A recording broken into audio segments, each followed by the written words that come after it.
नमस्ते और आप सबका स्वागत एक बार फिर से engage English and life skills classes में।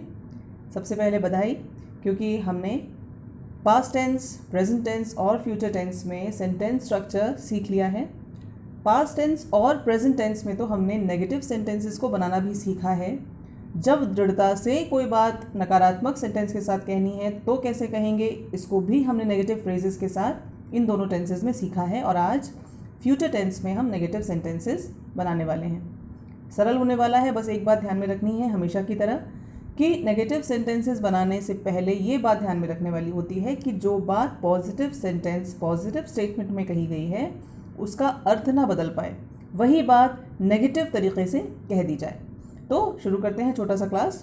पहला टेंस सिंपल फ्यूचर टेंस या फ्यूचर इंडेफिनिट टेंस। इसका सेंटेंस स्ट्रक्चर होता है आई विल और उसके बाद वर्ब का फर्स्ट फॉर्म।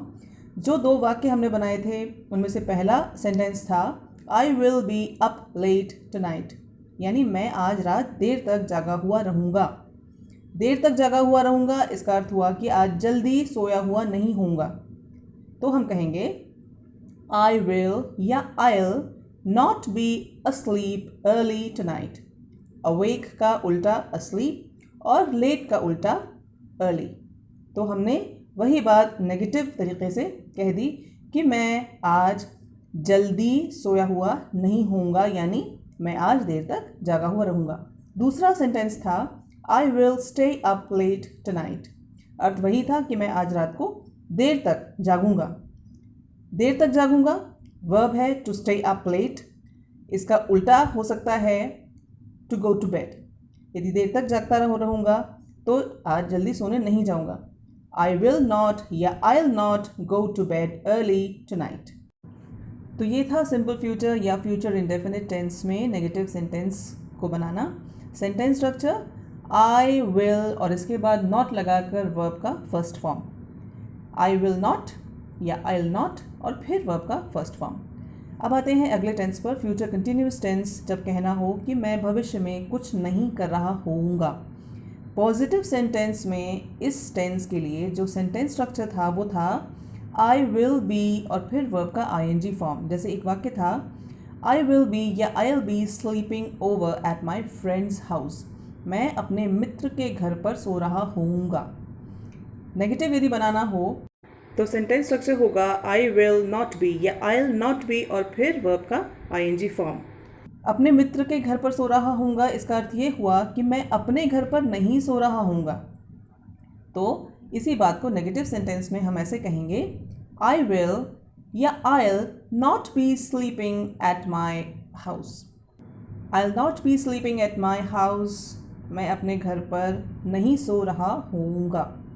अब आते हैं अगले टेंस पर, फ्यूचर परफेक्ट टेंस पर, जब ये कहना हो कि मैं भविष्य में कुछ नहीं कर चुका होऊंगा।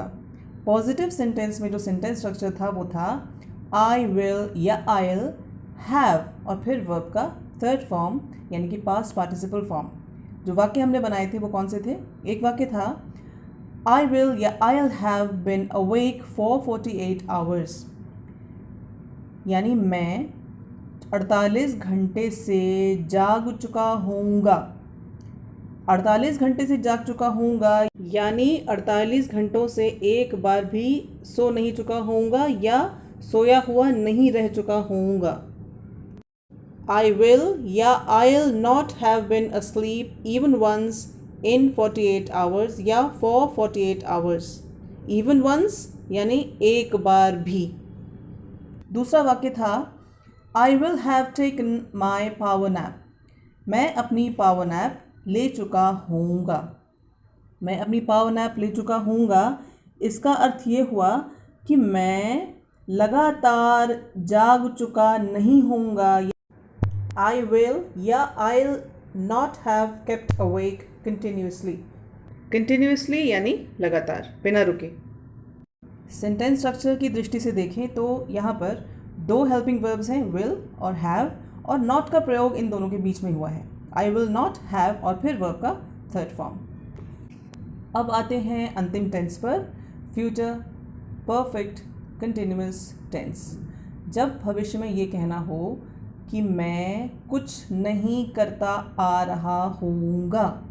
सेंटेंस स्ट्रक्चर पॉजिटिव सेंटेंस में क्या था, आई विल या आइल हैव बिन और फिर वर्ब का आईएनजी फॉर्म यानी कि प्रेजेंट पार्टिसिपल फॉर्म। सेंटेंस क्या बनाया था हमने, आई विल हैव बिन या I'll have been keeping awake for 48 hours. मैं 24 घंटों से जागता आ रहा होऊंगा। इसी बात को नेगेटिव सेंटेंस में हम ऐसे कह सकते हैं कि 48 घंटों में मैं बिल्कुल भी नींद नहीं पाता आ रहा होऊंगा, बिल्कुल भी नहीं सो पाता आ रहा होऊंगा। वाक्य बन सकता है, I will या I'll not have been getting any sleep for 48 hours। get का अर्थ, to get का अर्थ हमें पता है पाना। any का अर्थ होता है थोड़ा, ज़रा, कुछ, थोड़ा भी, ज़रा भी, कुछ भी, इस तरह से। सेंटेंस स्ट्रक्चर देखें तो फ्यूचर परफेक्ट कंटिन्यूअस टेंस में 3 हेल्पिंग वर्ब्स हैं, will, have और been। नॉट का प्रयोग यहाँ किया हमने will के तुरंत बाद यानी have been के पहले, और यही सेंटेंस स्ट्रक्चर हमेशा फ्यूचर परफेक्ट कंटिन्यूअस टेंस में हम प्रयोग में लाएंगे। तो आज हमने फ्यूचर टेंस में नेगेटिव सेंटेंसेस को बनाना भी सीख लिया। इन सेंटेंसेस का बहुत अभ्यास करेंगे जिससे कि ये सेंटेंस स्ट्रक्चर हमें ठीक से समझ में आ जाए। और अगले क्लास में फिर से मिलेंगे। नमस्ते।